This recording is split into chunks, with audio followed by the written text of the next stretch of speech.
Good evening.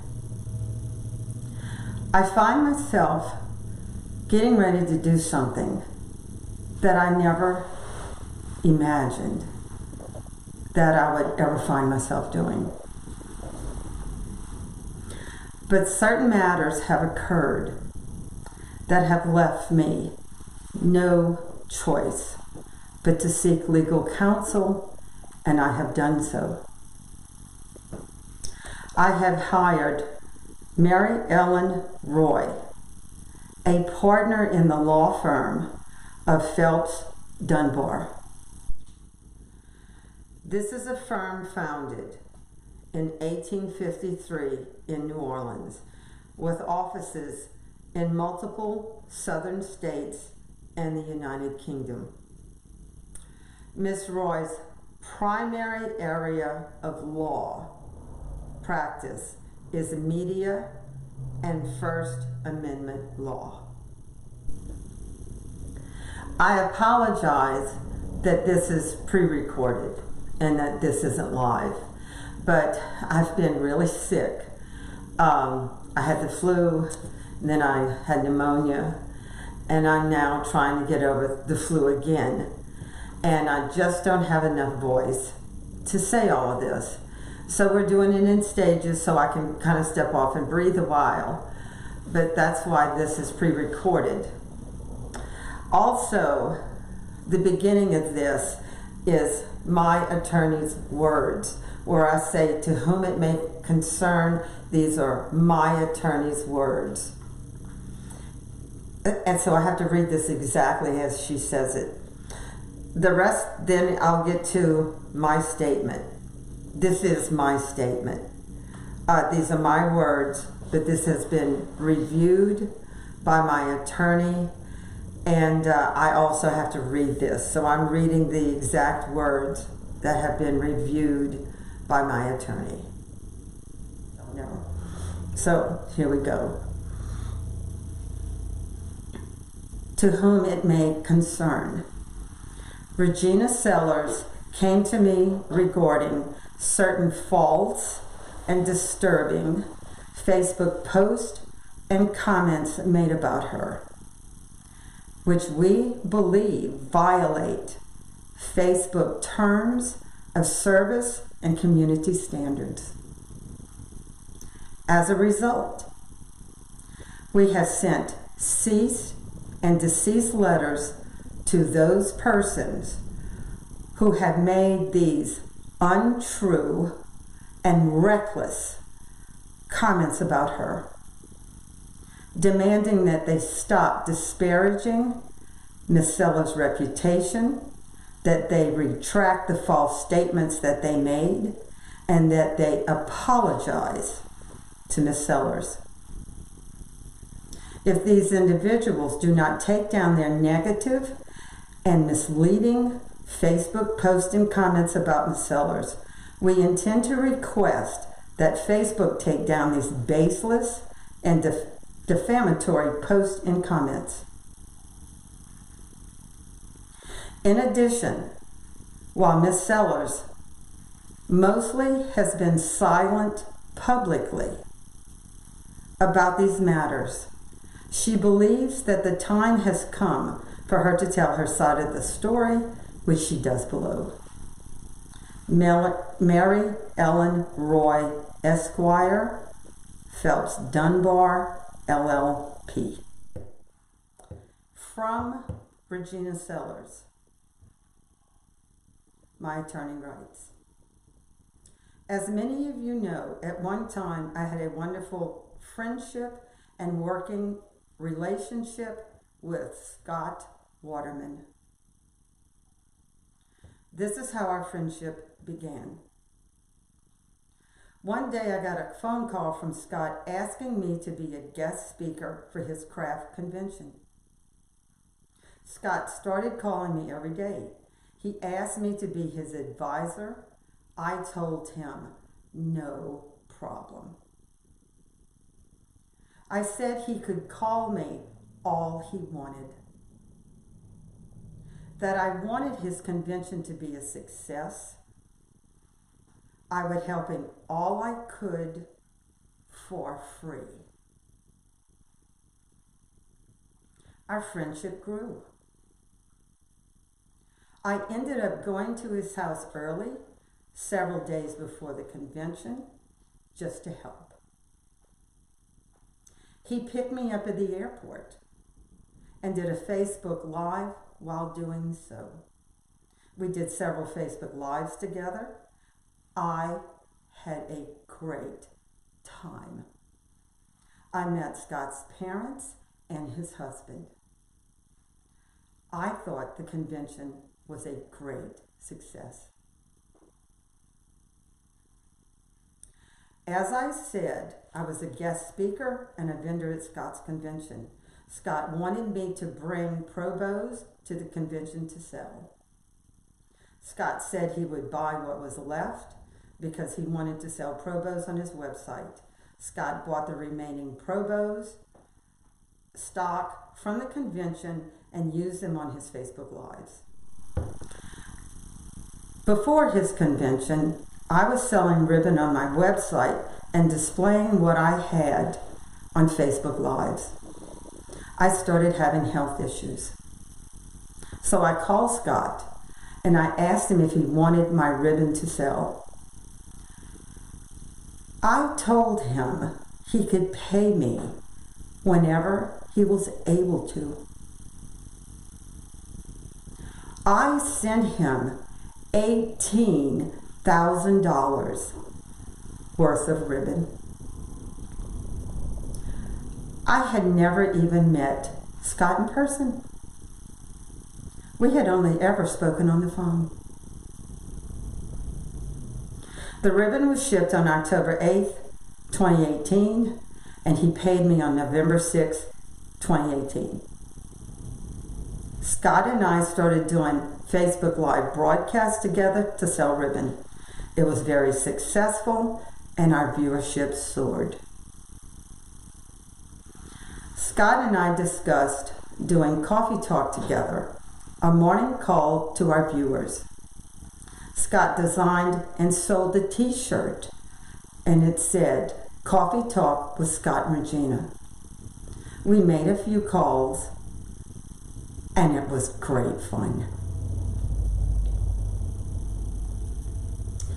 As I said, I spoke to Scott every day, sometimes 3 and 4 times a day, 7 days a week. We had discussions about his rapidly climbing sales and his success, and I was so happy for him. Then things started to change. Scott totally dropped Coffee Talk. The next thing that quickly changed was that Scott dropped me from his Facebook Live ribbon sales we jointly did. I was disappointed because I was having fun with my friend. But it was his Facebook Lives, and we never spoke of it again, but I was disappointed. So now we come to Scott's first PSA, or State of the Union address. Scott called me beforehand and said I was becoming a problem for him. I got so upset I cried. I said, "What in the world are you talking about?" Up until this moment, as far as I knew, Scott was 100% pro bono. I was to be a guest speaker and a vendor again at his convention. He wanted to be on stage with me demonstrating the pro bono. At some point, he changed his mind about the pro bono and wanted to be involved with the Easy Bow Maker. Of course, I was upset. But what I was most upset about was Scott doing our business publicly. he knew how I felt, that this should have been worked out privately between us. Then, another startling conversation happened with Scott. People were asking why Damon Oates stopped using the Provo on his Facebook Lives. I had no idea. Scott called me and said there were rumors going around that I hated gay people. I didn't understand how anyone could believe such a thing about me. I stayed at Scott's house almost a week. I kissed him on stage, and I was looking forward to doing this all over again.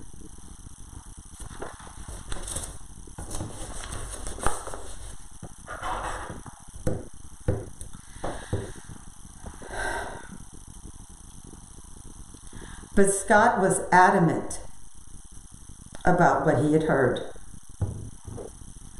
I eventually realized where this horrid rumor might have started. Twice a year I do a wreath show in Vivian, Louisiana. There is a house that is offered to me to stay in while I attend the event. I can invite as many people as I was like. It sleeps between 17 and 20. There are air mattresses and sofas. There are only 3 private bedrooms.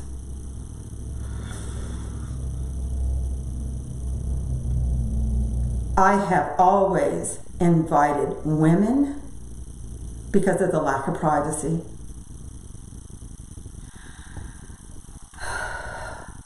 One of the invited women called me before the event and wanted to know why no men were invited.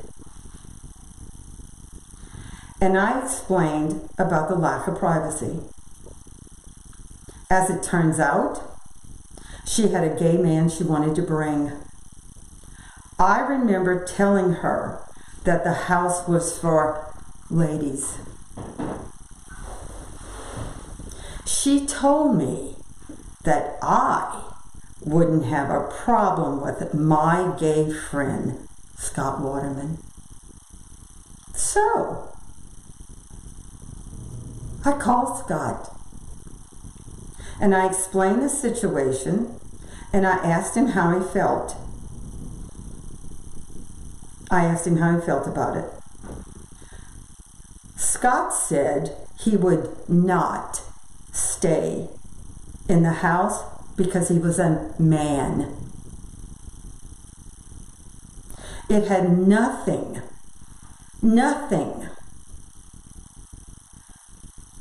to do with being gay, he said. As it turns out, I got sick and I did not attend the event. The woman approached other ladies and wanted to know if they had a problem with gay men. As it has been described to me, they were shocked at this question. But a discussion ensued about me having a problem with gay men. When I heard this story, I called one of the ladies and asked if she believed this about me. She hesitated. But then she said when she saw my relationship with Scott Waterman, she realized it wasn't true. I guess me being a naive old lady, I did not think anyone would ever believe this about me. So now back to Scott. Our conversations were no longer as friendly or as often.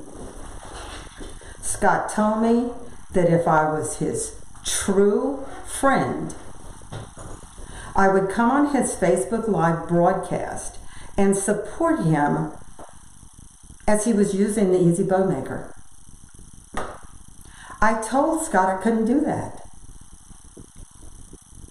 How can I be expected to support the competitor? I explained to Scott that I had been on Damon Oates' Facebook Lives at the time when Damon was switching back and forth from the Pro Bow and the Easy Bow Maker. One night I joined in a live. Damon used the Easy Bow, and people commented, "Oh, Regina, Damon is stepping out on you."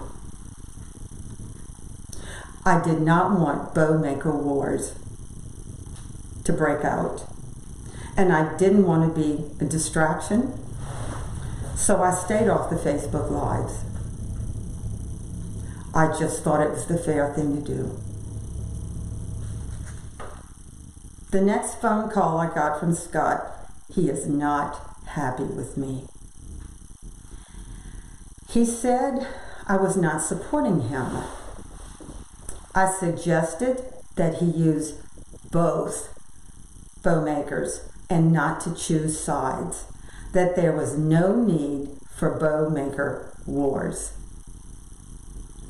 He would sell more Easy Bow Makers because most of his viewers had a Pro Bow already. But Scott told me that I did not understand how to grow followers and viewership on Facebook. You have to have drama,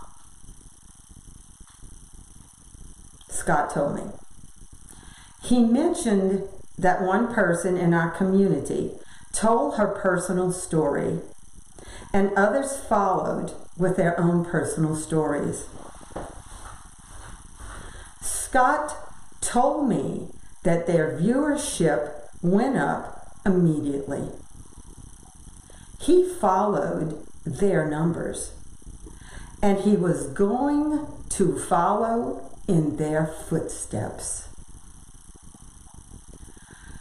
I told Scott to do whatever he thought best, but that I wouldn't be doing anything like that.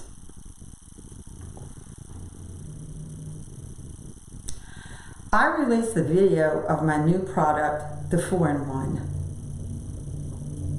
Scott called me and said, "What have you done? Your bow maker is now better than the Easy Bow Maker." He said I had ruined his plans. He told me, "You ruined everything. Just wait till you see what I am now going to do to you."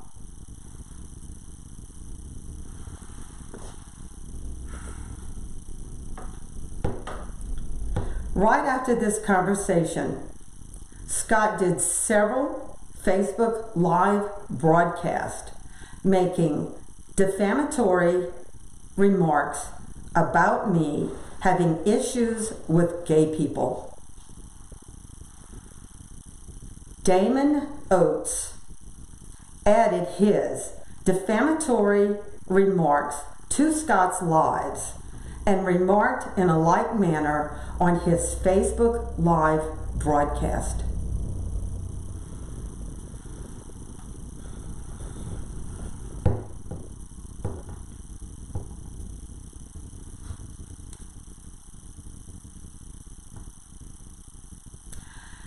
I'm heartbroken about the loss of Scott's friendship. I am also shocked and disappointed that anyone is saying that I have issues with gay people. I don't have an issue with gay men. And I think my actions over the past years proves that to be true. Thank you very much.